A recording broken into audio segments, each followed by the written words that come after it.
Assalamualaikum warahmatullahi wabarakatuh. Di sini saya akan menjelaskan apa itu alegori gua, estetika, dan resepsi sastra. Alegori gua merupakan salah satu bagian paling terkenal dalam sejarah filsafat barat. Plato menjelaskan dengan mengemasnya dalam konteks pendidikan. Plato memberi gambaran sekelompok tahanan yang telah dirantai seluruh tubuhnya hingga tidak bisa bergerak kecuali melihat ke depan. Mereka hanya bisa melihat bayang-bayang di belakang gua yang terpancar dari sekobar api di depan pintu gua. Suatu hari, salah seorang tahanan dilepaskan dan dipaksa untuk keluar. Namun, sekobar api membuat matanya silau.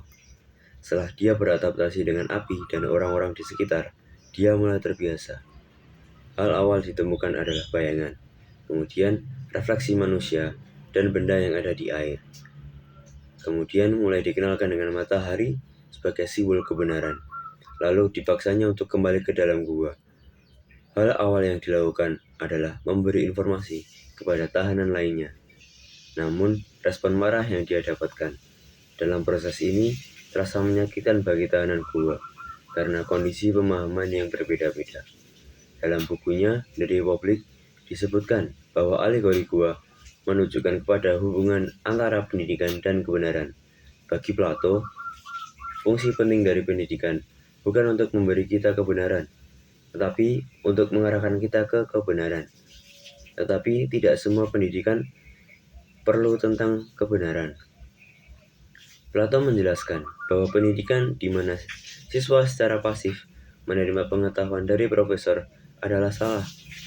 Apa yang ditunjukkan alegori adalah kekuatan dan kapasitas belajar sudah ada di dalam jiwa, dan bahwa sama seperti mata tidak dapat berubah dari kegelapan menjadi terang tanpa seluruh tubuh. Demikian juga dengan instrumen pengetahuan, hanya dengan gerakan seluruh jiwa dapat berubah dari dunia menjadi jadi. Bagi Plato, pendidikan bersifat pribadi dan merupakan transisi dari kegelapan ke cahaya, di mana cahaya mewakili pengetahuan dan kebenaran. Karena itu, Plato percaya bahwa pemikiran kritis sangat penting dalam pendidikan untuk mencapai kebenaran. Gambaran gua yang mempengaruhi pemikiran Plato memiliki pendapat yang memiliki 3 bagian. Rasional yang dihubungkan dengan kebijaksanaan yang dapat mengendalikan kepada rasa, keinginan yang dihubungkan dengan kekuatan, dan keinginan yang dihubungkan dengan nafsu. Plato percaya bahwa jika jiwa terpenjarakan dalam tubuh, oleh itu harus dibebaskan dengan mencapai pengetahuan dan harus mengalami ide-ide. Plato tidak menyuruh lari dari dunia, tetapi hal yang sempurna tidak akan didapatkan di dunia. Saya akan menjelaskan apa itu estetika. Estetika adalah arti dari sebuah keindahan. Estetika sangat erat kaitannya dengan berbagai hal yang mengandung keindahan atau sesuatu yang berbau seni. Secara etimologis, istilah kata estetika berasal dari bahasa Latin, yaitu aestheticus, atau bahasa Yunani aesthetikos, yang berarti merasa. Secara etimologis, estetika dianggap sebagai hal-hal yang bisa diserap oleh panca indera manusia. Dikutip dari buku Seni Budaya Jawa dan Karawitan karya Arjuna Restian.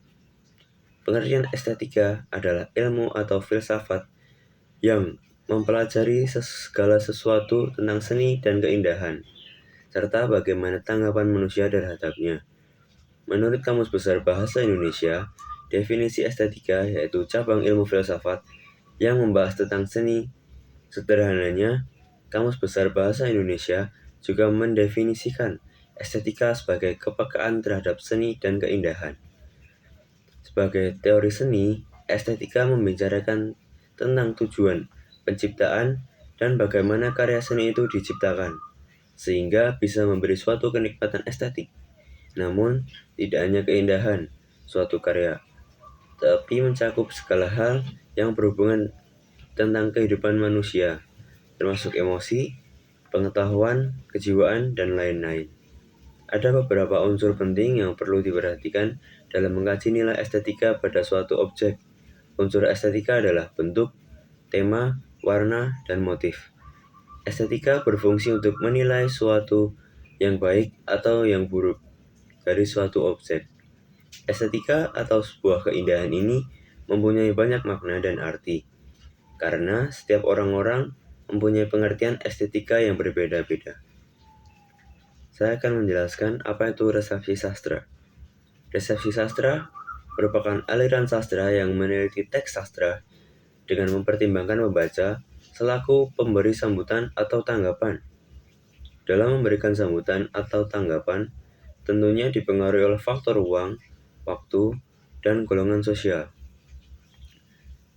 Berasal dari bahasa Latin, yaitu recipere, yang diartikan sebagai penerimaan atau penyambutan pembaca.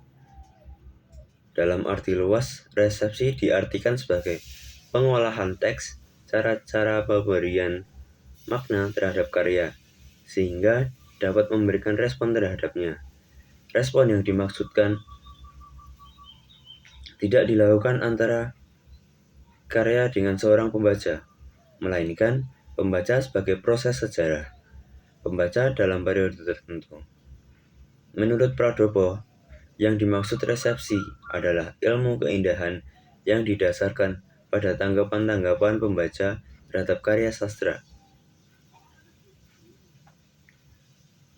TU menegaskan bahwa resepsi sastra termasuk dalam orientasi pragmatik karena sastra sangat erat dihubungannya dengan pembaca, karena karya sastra ditunjukkan kepada kepentingan pembaca sebagai penikmat karya sastra. Selain itu, pembaca juga yang menentukan makna dan nilai dari karya sastra, sehingga karya sastra mempunyai nilai karena adanya pembaca yang memberikan nilai. Teori resepsi tidak hanya memahami bentuk suatu karya sastra dalam bentangan historis yang berkenaan dengan pemahamannya. Teori menuntut bahwa sesuatu karya individu menjadi bagian rangkaian karya lain untuk mengetahui arti dan kedudukan historisnya dalam konteks pengalaman kesastraannya pada tahapan sejarah. Resepsi karya sastra terhadap sejarah sastra sangat penting. Yang terakhir, memanifestasikan dirinya sebagai proses resepsi pasif yang merupakan bagian dari pengarang. Pemahaman berikutnya adalah dapat memecahkan bentuk dan masalah moral yang ditinggalkan oleh karya sebelumnya dan pada gilirannya menyajikan masalah baru. Sekian dari saya. Wassalamualaikum warahmatullahi wabarakatuh.